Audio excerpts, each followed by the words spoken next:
Istilah itu mengkotak-kotakkan, padahal kami para habaib memang wujud kami yang pertama datang dari Hadramut, zaman dulu nih datang dari Hadramut, datang pendatang sebagai muhajir, pendatang yang baik, bukan penjajah.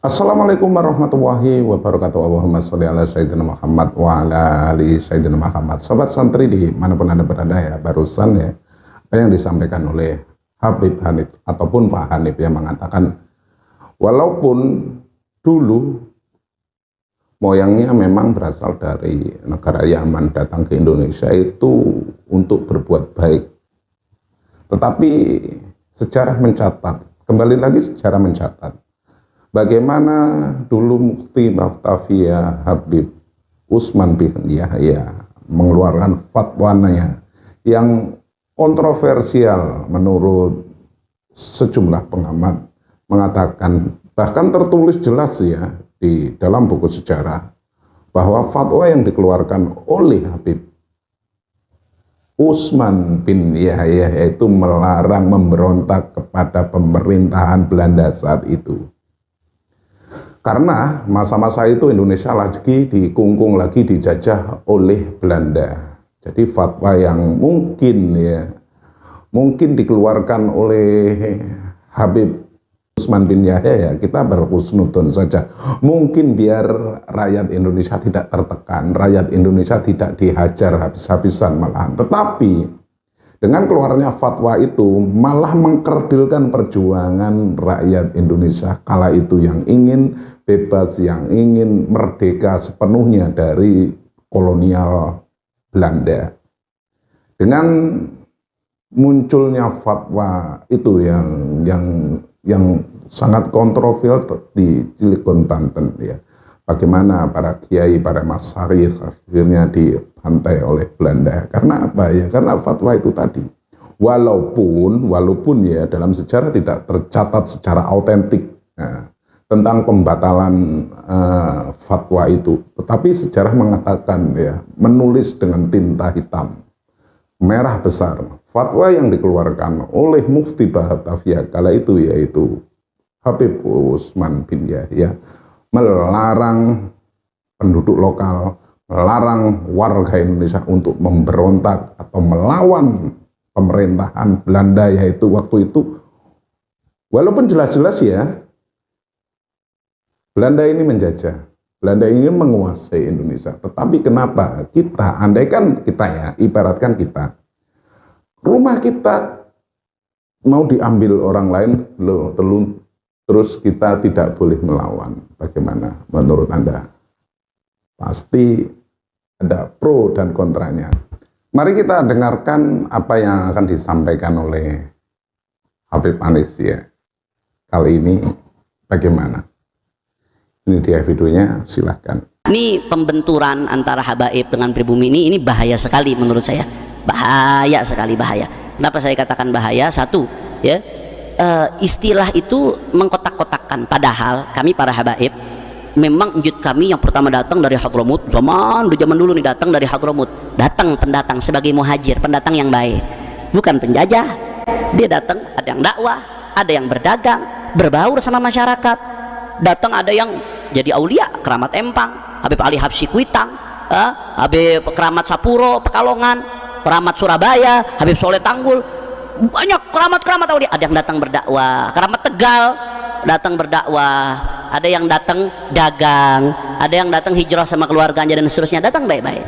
Yang awal datang, tapi mereka begitu datang nikahnya sama perempuan-perempuan pribumi Indonesia. Saya kasih contoh, Al-Walid Al-Habib Rizik itu kalau nggak salah nenek beliau salah satunya orang Bandung, orang Sunda. Jadi kalau orang Sunda chemistry-nya kencang sama Habib Rizik, salah satu faktornya mungkin ini saudara, nenek beliau orang Sunda, salah satu nenek beliau. Ibu saya neneknya orang Betawi asli, Rawa Belong, namanya Jida Salame bin Engkong Kodir, orang Betawi asli saudara. Ditarik ke atas lagi dari bapak saya, salah satu nenek saya ada yang orang Bengkulu, anak dari Sentot Alibasa Prawiro Dirjo. Pernah baca kan di buku sejarah sekolahan? Ada. Kalau yang sekolah baca tuh di buku sejarah tuh. Artinya apa yang saya pengen garis bawahi di sini? Habaib yang ada saat ini lahir dari rahim perempuan pribumi, saudara. Sudah lahir dari rahim perempuan asli Indonesia, sehingga udah bukan lagi pendatang, saudara. Udah berbaur, udah ikut berjuang dan lain sebagainya. Ayahnya Habib Rizik itu sampai ditembak sama Belanda, saudara. Sampai ditembak gara-gara beliau masuk nyusup ke gudang logistik kerja, tapi tiap hari itu logistiknya Belanda dikasih ke pejuang-pejuang, gerilyawan rombongannya Kiai Haji apa namanya di Bekasi, Kiai Haji Nur Ali. Beliau bagiin tuh sampai ketahuan, ada yang ngebocorin, ditembak, lagi lari ditembak sampai pantatnya kena, saudara. Artinya udah berbaur. Dan kami dari kecil diajarin apa? Orang-orang yang apa namanya non habaib disebutnya akhwal. Itu akhwal bukan panggilan merendahkan, hati-hati. Jadi saya mau kasih tahu bagi kalangan habaib sendiri yang nggak paham, bagi orang luar habaib yang nggak paham, itu bukan panggilan merendahkan, itu bahasa Arab dari khal. Khal itu artinya apa? Paman, saudaranya ibu. Apa kalau bahasa Sundanya? Mamang. Akhwal itu zamannya khal, artinya mamang, saudara. Mamang paman saudaranya ibu. Saking hormat, saking taklim mereka saudara-saudara ibu kami, mereka kakak dan adik ibu kami, mereka darah daging ibu kami, sehingga satu darah daging dengan kami panggil dengan akhwal, paman, saudara. Allahumma sholli ala Muhammad. Itu panggilan adab, panggilan ta'zim, panggilan penghormatan, artinya udah berbaur. Makanya waktu Indonesia merdeka, ya, orang-orang Arab ini langsung otomatis jadi warga negara. Ada beberapa suku lain yang nggak otomatis, harus ngelapor dulu baru jadi. Kalau orang Arab langsung otomatis. Kalau nggak ngelapor berarti udah jadi. Kalau dia nggak mau jadi warga negara harus ngelapor. Kenapa? Karena udah berbaur, udah jadi satu kesatuan. Benar apa yang disampaikan oleh Pak Hanif barusan ya. Sekarang kita itu sudah menjadi bingkai NKRI, Kesatuan Negara Republik Indonesia. Sekarang itu sudah melebur ya, nggak ada istilah pribumi, nggak ada istilah keturunan, nggak ada istilah ini dan lain-lain. Tetapi ya, dengan tidak sadar, dengan jelas ya, pengkotakan kasta itu masih ada. Bahkan ya mungkin entah itu memang dilestarikan atau bagaimana, itu kurang jelas ya. Tetapi memang pengkotakan kasta ini masih ada. Satu contoh, ada seorang oknum Habib yang mengatakan dalam diri saya, dalam diri kami itu mengalir darah Rasulullah. Walaupun kita belum tahu jelas ya, belum jelas apa yang dimaksud beliau merupakan cucu Nabi atau bagaimana keturunan baginda Nabi besar Muhammad Shallallahu Alaihi Wasallam, ya kita belum tahu. Tapi pengkotakan itu sudah jelas mengklaim bahwa dirinya lebih mulia, mengklaim bahwa dirinya lebih tingkat lebih tinggi derajatnya, itu dalam kata itu sudah terlihat jelas ya. Dan bahkan ada yang mengatakan bahwa di Tarim sana banyak aulia, banyak para wali, belum tumbuh kumis kalau belum jadi wali. Bahkan mengatakan bahwa di kota Tarim sana pasirnya ya itu mengandung keberkahan dan lain sebagainya, yang mengagungkan kota moyangnya dulu. Ya, seharusnya kalau sudah melebur, sudah menjadi warga negara Republik Indonesia, itu seharusnya cintailah negara Anda, bangga dengan apa yang ada di Indonesia. Sudah ya, barusan jelas ya, pengkotakan yang mungkin dulu ya, mungkin berseliweran di sosmed Anda. Soal nasab sudah jelas ya apa yang disampaikan, yang pernah kita dengar dari Kiai Haji Imaduddin Usman Al-Bantani. Dan lebih jelasnya ya, mari kita simak sebagai pelengkap video ini ya, biar kita jelas, biar kita lebih paham dengan apa yang ingin disampaikan oleh Kiai Haji Imaduddin Usman Al-Bantani dalam hal ini ya. Mungkin pastinya menyangkut soal nasab. Bagaimana? Mari kita simak bareng-bareng, mari kita tonton bareng-bareng. Di akhir video nanti akan kita reaksi ya, apa yang yang sudah disampaikan oleh Habib Hanif Alatov atau Pak Hanif Alatov, serta yang jelasnya kalau sudah mengaku sebagai warga pribumi berbaur dengan warga, tentu kita tidak akan lupa dengan Pak Rizik yang dulu menghina kearifan lokal Jawa Barat. Kita simak videonya dari Kiai Haji Maduddin Usman Al-Bantani. Ini di videonya. Bahwa Ba'lawi, Habib-Habib ini sama sekali tidak ada kaitan genealogis dengan baginda Nabi besar Muhammad sallallahu alaihi wasallam. Dilihat dari berbagai macam kacamata apapun, bahwa Ba'lawi ini bukan keturunan Nabi. Kenapa ini ada kaitan dengan nilai-nilai kebangsaan kita sebagai bangsa Indonesia? Karena bangsa Indonesia ini mayoritas adalah Muslim. Dari ajaran paham keagamaan yang kita anut, yaitu Ahli Sunnah wal Jamaah Nahdiyah, ada sebuah istilahnya itu postulat qadiyah tasdiq, bahwa kita disunahkan untuk menghormati dan mencintai keturunan Nabi. Tentu keturunan Nabi ini adalah yang asli. Nah, Ba'lawi sebagai orang yang mengaku keturunan Nabi, tentu selama ini dianggap representatif untuk mendapatkan privilege, penghormatan dari warga NU terutama. Karena kalau Muhammadiyah sudah merdeka lama, Persis sudah merdeka lama, Al-Irsyad sudah merdeka lama. Nahdlatul Ulama yang merdeka baru yang masuk PWILS. Jadi PWILS ini nisbahnya dengan Nahdlatul Ulama, PWILS nisbah dengan Nahdlatul Ulama adalah nisbah umumun wa khususun mutlaqun. Setiap PWILS adalah Nahdlatul Ulama, tapi tidak setiap Nahdlatul Ulama adalah PWILS.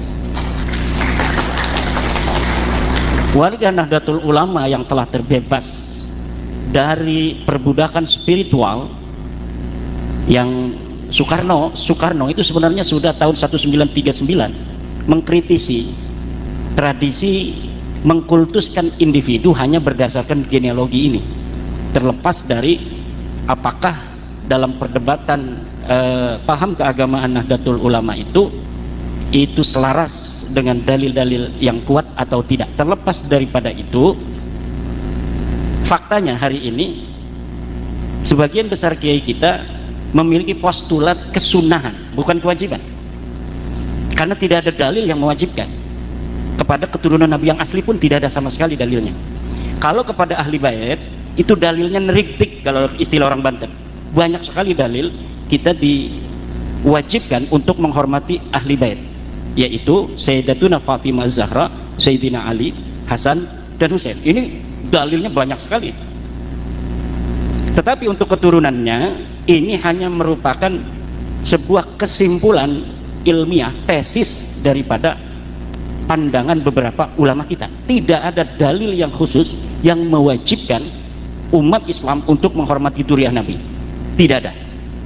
Adapun pendapat yang mewajibkan seperti Imam Asy'arani dan sebagainya, itu hanya dari sisi tasawuf spiritual. Tidak ada dalil yang dapat dijadikan sebuah istinad, sandaran, sebagai sebuah sanad dan dalil yang mewajibkan umat Islam untuk menghormati turunan Nabi. Baik, sobat santri dimanapun Anda berada ya, barusan apa yang disampaikan oleh Kiai Haji Maduddin Usman Al-Bantani sudah jelas ya. Kita harus ya menghormati dzurriyyah Nabi besar Muhammad SAW. Bahkan kata beliau, hadisnya itu banyak banget, jelas banget. Jadi sebagai umat Islam ya, sebagai umat Nabi besar Muhammad SAW, kita itu wajib menghormati, wajib taklim, wajib berbangga diri dengan dzurriyyah Nabi besar Muhammad SAW. Satu contoh Sayyidatul Fatimah Zahra, satu contoh Hasan, contoh Husain yang merupakan zuriyah Nabi besar Muhammad Shallallahu Alaihi Wasallam. Dan soal keturunannya ya, yang katanya ada di Indonesia ya, yang katanya, tetapi kata Kiai Haji Maduddin Utsman Al-Bantani belum jelas ya, karena belum bisa membuktikan bahwa mereka merupakan zuriyah Nabi besar Muhammad Shallallahu Alaihi Wasallam. Tidak ada kategori khusus, tidak ada pengistimewaan kata video tadi ya. Jadi sebagai warga negara yang baik kita harus saling rukun saja. Jangan ada pengkotakan, jangan ada kasta, jangan ada perbedaan, jangan harus ada yang lebih tinggi derajatnya, harus ada yang lebih rendah derajatnya. Sebagai warga negara Indonesia, kita itu sama, nggak ada lebih diistimewakan, lebih dipopulerkan. Walaupun banyak orang-orang yang ingin diistimewakan dengan mengklaim bahwa mereka merupakan zuriyah Nabi besar Muhammad SAW.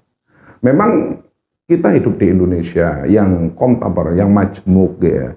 Banyak orang yang suka dengan zuriyah Nabi, walaupun sekali lagi perlu digarisbawahi belum jelas apakah memang mereka ini merupakan zuriyah Nabi besar Muhammad SAW. Kita harus berhusnudon saja ya, berprasangka baik. Tetapi apabila ada orang yang mengaku zuriyah Nabi besar Muhammad SAW, tetapi dari cara ucapannya, dari tingkah lakunya tidak mencerminkan adabnya, kelakuannya secuil dari baginda Nabi besar Muhammad SAW, ya kita maklum kalau nggak percaya ya, karena istilahnya ya buah jatuh tidak akan jatuh jauh dari pohonnya. Begitu pula keturunan baginda Nabi besar Muhammad SAW. Beliau baginda Nabi besar Muhammad SAW yang berakhlak mulia. Tentu keturunan-keturunannya akan berperilaku yang sedikit akan sama dengan beliau, walaupun tidak semuanya. Dan terima kasih semuanya sudah klik video ini. Saya cuma mereaksi saja apa yang saya tonton, apa yang saya lihat di media sosial. Mungkin ada sesuatu yang kurang berkenan di hati Anda, ada yang terkeliru dari ucapan saya. Izinkan saya mohon maaf yang tak terhingga. Akhirul kata wabillahi taufiq wal hidayah. Wassalamualaikum warahmatullahi wabarakatuh. Jangan lupa like, komen, dan subscribe channel ini.